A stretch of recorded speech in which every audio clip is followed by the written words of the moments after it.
भारत माझा देश आहे. भारत माझा देश आहे. सारे भारतीय माझे बांधव आहेत. माझ्या देशावर माझे प्रेम आहे.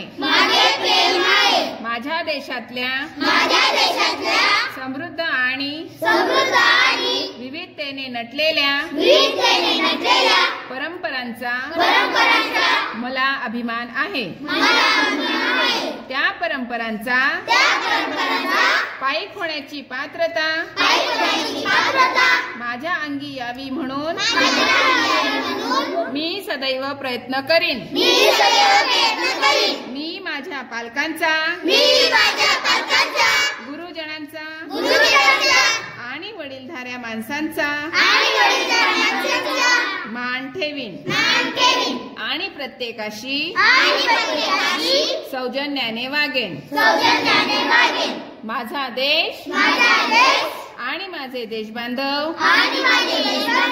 यांच्याशी निष्ठा राखण्याची मी प्रतिज्ञा करीत आहे. त्यांचे कल्याण आणि त्यांची समृद्धी यातच माझे सौख्य सामावले आहे. जय हिंद.